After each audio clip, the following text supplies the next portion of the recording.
Hi, and welcome to this week's Mortgage Broker Broadcast.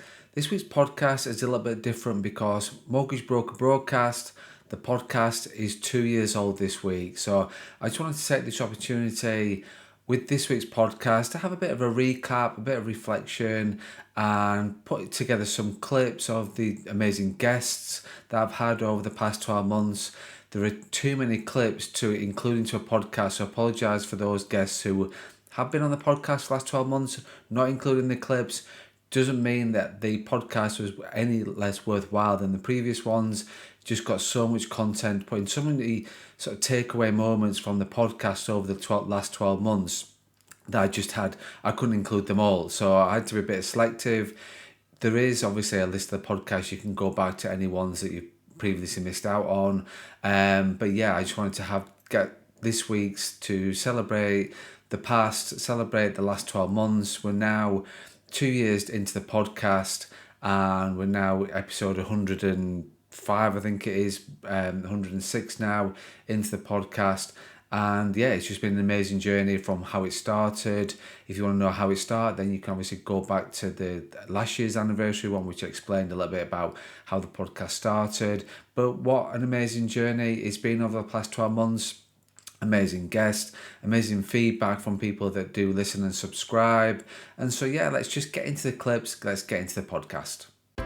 You're listening to the Mortgage Broker Broadcast with me, Craig Skelton, the podcast which helps mortgage brokers at all stages of their mortgage broking career. Why am I seeing, and why are you finding, and why there is more and more mortgage brokers out there starting to think, do you know what? I need my own website now. I'm not just happy with a Facebook page and an Insta page and my profile on LinkedIn looking smart. It's then now the growing trend is then now to be having your own website as well out there. I think it probably comes back to what we were talking about earlier. There's so many brokers doing videos and doing a lot on social, and I think a lot of them finding that often doesn't result in the kind of leads that they need. That then kind of realizing that, and we talked about it till we're blue in the face on the website. I think we did an episode called "Social is Sexy, but SEO pays the bills." And I think title, by the way, that is a good decent. title. Yeah, I think Tom came up with that though, not me. There's no better time to get in front of someone when they're actually looking for you. Yes, social is great for, you can build up a following and you can get some inquiries from it and some awareness. And that awareness, more people search your brand actually helps your SEO and Google rankings. But there's no better inquiry or time to get in front of someone is when they search for a mortgage broker or for mortgage advice or for help on a specific mortgage product. And that's ultimately not really happening on social. You're not really sort of searching as much on social as you do on Google. There's over 7.5 million searches on Google every day. It's one search every 3 seconds around mortgages. I can't remember the maths. In the UK, over 300,000 different search terms. There's a lot of people jumping on Google looking for help and advice around mortgages. The market is huge, and they convert into inquiries because they're looking in that moment. They're looking. Whereas social, yes, it's kind of like that advertising that we're using, like magazine advertising. It's all getting in front of people and being top of mind when they're ready. And that's really hard to do, to keep people's attention and remember you. That's a really difficult thing to do. It can be done, can be done, certainly, but, when there's thousands of people search something and you're top of Google for it, then you get lots of, and your page and site is good. You get a lot of leads. And then if you need to feed leads, not just for you, for your team, then you need more volume than what is on social. So I think that is why people are looking at websites, and they've seen people, like we've had people on our podcast like Jamie Thompson, Mark Robinson, who have gone from, they put I think I remember Mark Robinson put a post in our Facebook group, and I ripped his website to shreds in like less than 2 minutes in terms of just some of the technical stuff. And then he joined our program, and then within 6 months, he's getting lots of inquiries. But he still does social as well. People try and top it up, so it's not like I don't think it's one or the other. It's like they complement each other. But I just think there's more volume and better quality that comes through a website. But just something you sort of said on there about what did you say? The January diet? Is that something? Yeah, the yo-yo. What do you mean by that? Well, like, so I know you exercise and I exercise, and for me, it's one of the most important things that makes me perform, makes me pump, makes me feel good. It's not just about my body, although you do get the body from it. It's about how my mind, the discipline, everything works. So I'm used to it. I've turned it into an habitual habit. I don't have to worry about doing it. I just do it naturally. I have different things. Whereas people come into the gym in January, and I'll give you exactly what they do. And funny enough, this year there hasn't been as many, but I'll see my mate. Let's call him Mike. I go, Mike, how's it going? He'll go, yeah, mate, I'm bang into it now. I'm gym 6 times a week. I'm doing a calorie diet of 1,500 calories a day. I don't eat chocolate. I'm off the booze. I'm not going out anymore. And at night, I'm doing some additional classes. And I look at Mike and I think, oh, great, Mike. He's not going to last more than 2 weeks because he's made unrealistic changes to his life. And it's like such drastic changes, unless you've got the mindset of an absolute elitist, which Mike clearly hasn't because he's never been to the gym in the whole time I've known him, and he's always been one of them, oh, don't do it. You sort of set unrealistic expectations for yourself, and then when you fail, you just give in. So you've almost lost it there, and it's about making... People don't make drastic changes. I call them yo-yoers, and whatever it is, whatever it may be, they'll yo-yo because they'll just come back to where they were started in the first place. But what we want to do is create habits in how we think, habits in behaviours that we do, habits in actions, make them habits and make them long-term so they last forever. Then you get the long-term effects of them. And then the final stage was and is what they call final touch, which is the lasting impression you leave on that client. So when do you ask for a testimonial, and what do you give them at the end? And I used to give Moonpig cards, and I explain in the Blueprint Masterclass why I did that, which is just to leave a lasting impression, which again increases the chance of referral. And why you ask for testimonial? You ask for a testimonial on completion, on offer, not on completion, because it's a peak end effect. Explains it in there, and we don't go into it here. But the offer, you've delivered on what you're going to say, so you've caught them in the peak of their emotion, and everybody else is asking for them for a testimonial on completion. The estate agents, solicitors, everyone. But at offer point, you are the only person, who's doing it. And at that point, you're the only person who's actually delivered on what you're supposed to do, because everybody else, the solicitors still haven't crossed the line, but you have. Yeah. So at that point, people will like you because you're making them one step closer. And these 4 stages, I have always followed. It's what I do. I do this myself. It's why you're seeing me everywhere. I do everything I teach, I do for my own mortgage, my own consulting business. The exact same thing. Some of them are a little bit changed, but it's pretty much the same thing. And that system I followed with Anish. I followed with a few other brokers, but Anish was the one that I was like, sat him down and went, do this. And everyone else was like, no, I don't want to do that. And I was like, no, do this. The problem is it takes a long time to see results.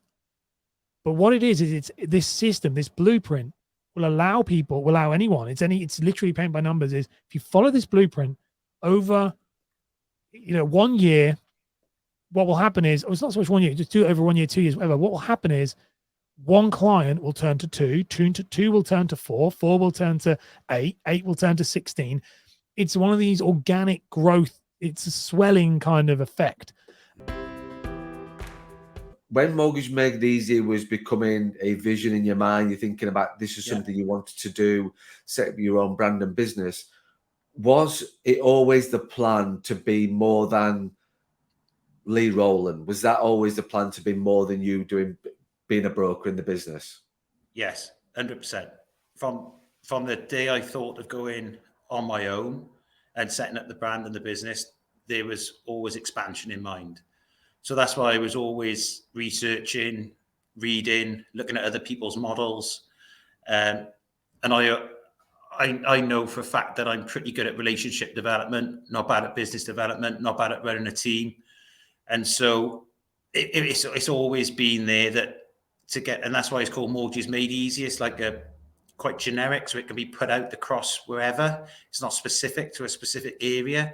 So it's all, and that's why the branding, that can be given to other people as well. So it's literally always been the plan. Whereas once I got myself settled, once I got my processes and systems up to speed and I got comfortable, was then to get a client relationship manager in, which I've had Jordan in, which most people are aware of by now. And that then freed up my time then to focus, as you said, this year on the recruitment, which is the next stage in development for Mortgages Made Easy. In terms of talking about Google Ads, is there anything that you're sort of seeing that somebody's doing really well right now, rather than looking at the positive side of things? Is there anybody out there with the Google Ads in terms of tracking the ads or keywords or anything like that? Is there sort of some good shining lights out there at the moment regarding to the Google ad campaigns, or anything that they're not doing that they should be doing?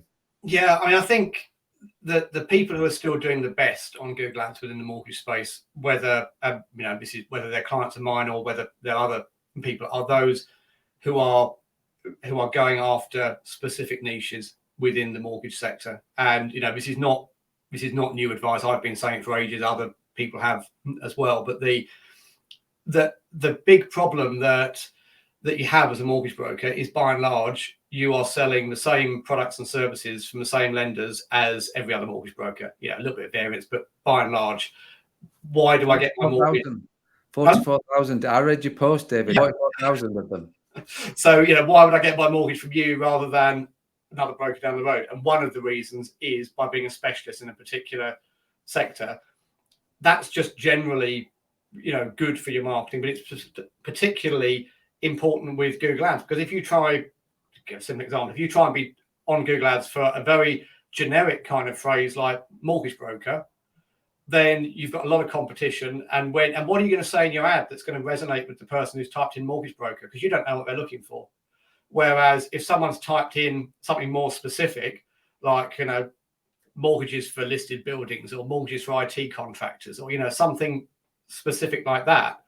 We'll take something like mortgages for IT contractors. You can then in your ad highlight the benefits which are relevant to that audience, like, whatever it might be, getting a mortgage based on your contract rate, or getting a mortgage even if you've only just started your contract, or other things like that will make that audience go, oh, I like the look of that, I need to click that one.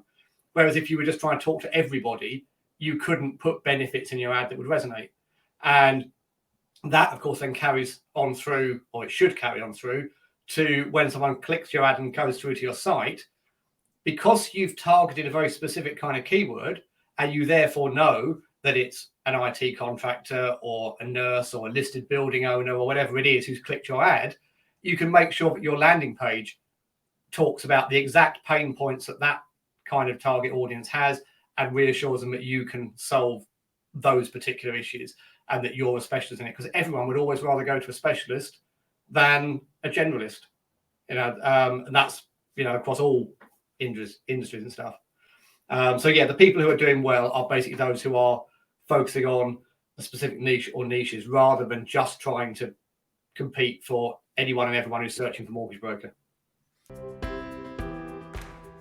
Was there sort of like a one clear defining moment for you that was that sort of, people like sort of say about the light bulb moment, like, was there something when you thought actually something has to change? Was there that one, wow, like something has to be done here about this? I don't think for me there was one light bulb moment. I think looking back, hindsight's a beautiful thing, isn't it? Like, looking back, I'm like, there were so many warning signs. I just didn't know them, or I just didn't see them, or I just didn't act on them. But looking back, there were so many signs that I was heading for burnout. And I remember just one day waking up. It was about, I think it was June-ish, 2019. And it was 6 a.m. I came downstairs and I said to my now ex-husband, but my husband at the time, I came downstairs and I just had this overwhelming feeling that I just said to him, I was like, something bad is going to happen. And He was like, what? And I was like, I just got this overwhelming feeling that something bad is going to happen. And I don't know why. I was like, something bad's going to happen. Like, I'm going to be in a car crash because I kept falling asleep at the wheel. That's how bad it was. I was like, I feel like something bad's going to happen. Like I'm going to have that car crash. Or because my temperament and my emotions were so just hot and cold, because I just obviously I'm burning myself out. I couldn't regulate my emotions and my mindset. So I was quite fiery. You know, 1 minute I'll be okay, the next minute the smallest thing would make me go. And I just said to my husband at the time, I was like, something bad's going to happen. Am I going to crash the car, or I'm going to end up stabbing you? And he was like, okay, right, something's not right here. And I didn't know what was wrong with me. And I just felt like somebody had body snatched me. I felt like somebody had taken Alice away. And I was like, what is going on? And then I just suddenly had this realization that I'm not me. I think I'm burnt out. And then I Googled, which I know you shouldn't do, but I didn't know about burnout, because burnout doesn't happen to organized people. And then I looked and was like, oh shit, this is burnout. This is serious. And so I don't think it was one thing that made me realize it. I just think I was stupid and ignored all the signs. I've followed Stephen Bartlett for quite some time, sort of seeing him for like I said, for quite some time.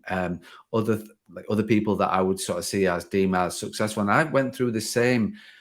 I'm like, I do sort of really understand what you're talking about, because I went through that same thing of when you first set your firm up, you're thinking, well, I'm a business owner now, and this is what you look at these people thinking they're at these sort of levels. This is, like you say, the cars, the houses, the boats, that's what success looks like. When actually it's not. Success is whatever success means to you, and your success will look different to my success, to then and that's why you can never, like I sort of talk about, never comparing yourself, because actually what success looks like for you, and the things you're talking about there of doing the personal stuff as well, of dropping shopping off and doing the weight and all those sorts of things, is success. And it's not until, it's funny, I like where I live, I work from home. I've got an office in my garden, so I'm so lucky from that. And I do the journey now and again that I used to do as an employed, down the A19, down the A1, down the M1, traveling the sort of the 80 miles, and I did that journey the other day, and I just thought to myself, that's, to me, success now is not I don't have to do that anymore. I don't have to get in my car. Don't get me wrong, I'm still up early. I'm still in my office, like first thing, what I would call first thing in the morning, which would be, in some people would class it as insane. Some people would think normality. Some people would say I was late. But I think it's not until you then look back and think, actually, yeah, I used to do this every single day. I used to do this 80 mile there, 80 miles back, doing that trip, and then thinking, but like success now for me, like you say, it's not about that. Like you're sort of saying that it's not about those big shiny things. It's about the life, and that's one thing that I underlined there. Is you said there was lifestyle, and that's the thing that's important to you, and is important to most people that are self-employed, running their own firms. I think there is more people realizing that now, Ros, even more, that success just looks totally different to what success looked like 10 years ago, 20 years ago, however many years ago. Sorry. Sorry, I'm just getting emotional because I didn't mean to do that. I'm really sorry. I wasn't expecting. Oh my God, no, it's not you. I don't think I just think it's like I've written about this in like my notebooks. Like you know, the lifestyle that I'm living right now is what I used to write about, you know, like when you're journaling and you're setting your goals. And then I found that book and was like, oh my God, like I'm actually doing it. Like I'm actually, you know, it says something like, I've got the freedom to, you know, go out for a coffee with my mum if I want to in the middle of the day, or, you know, I can wake up at whatever time I want and, you know, do. So sometimes it's just, the reason I'm getting emotional is because, you know, obviously I'm proud, I'm happy, but, you know, you just don't realize what you've got in front of you. And I think many people that are running a business maybe don't actually take stock in like really appreciating how far they've actually come, because we're always being, you know, even like the nun, you know, saying what's next, right? We're always looking at what's next. And I've had that same kind of situation. So that was me at the altar at the happiest moment in my life, marrying like my, you know, my best mate. And then when I came off the stage at FSE, and it was euphoric, you know, I'd bought a new dress. I'd just been, you know, presenting on stage. And then I came off stage and I was like, oh my God, I can't believe that was me. Like, I can't believe I just did that. And then the first question I got asked was, oh, is it just you, Roz, like in the business? I was like, well, I am the brand, but obviously there's people in the background, like you said, like the entourage. I was like, yeah, there's people that work for me. And he's like, yeah, but how's that going to be sustainable? How are you going to build that? How are you going to raise it? You know, what happens if you... And I think what he was trying to get at is like, what happens when you become a mum? What happens when you... And I just thought, actually, I just want to enjoy this moment. Like, I just want to be staying still, because the reason I'm getting emotional is because I just don't want life to change. Like right now, life is really, really good. And I'm scared of like, you know, my family's all healthy. My house is, you know, great. I'm great. Business is great. And actually, you know, things can knock you. And we just have to just take stock for what we have and just be really proud that wherever you are, that you've made it this far. Like if you've got one mortgage client, fine, one. If you've got one, you can do 10. If you can do 10, you can do 100, but just don't lose sight of the 10 that you did and the 100 that you did, because there's always a next. So yeah, it was just really nice to kind of reflect on that moment. So thank you. So that was it. That was a reflection and review of the past 12 months of the podcast, and looking forward to another year of the podcast, 12 more months, plenty more episodes to come, plenty more of solo episodes, plenty more of amazing guests. So again, just want to say thank you to everyone that listens, everyone that subscribes, everyone that gives me feedback on the podcast. It keeps me driven and motivated to keep recording the podcast week in, week out. And thank you to the amazing guests that agreed to come on the podcast. Let me take control of them for up to an hour generally, and just come on to the podcast with no agenda, no real sort of script, shall we say, and just getting to interview them totally free. So yeah, thank you to everybody that's been involved. And any thoughts or feedback or comments on this podcast, as always, please list it, please add it on whichever platform you listen to the podcast. And if you're thinking about becoming a self-employed mortgage broker, or you're looking to set up your own mortgage broker brand and business, or you're looking to accelerate your existing one, then get in touch as always, and so I can help and explain how I can help and support you to achieve your goals. And as always, don't forget to run your own race. Thank you for listening to the Mortgage Broker Broadcast, the podcast which helps mortgage brokers at all stages of their mortgage broking career. If you have any questions about this podcast or any topics you want us to discuss, or if you're interested in working with me further, then please get in touch.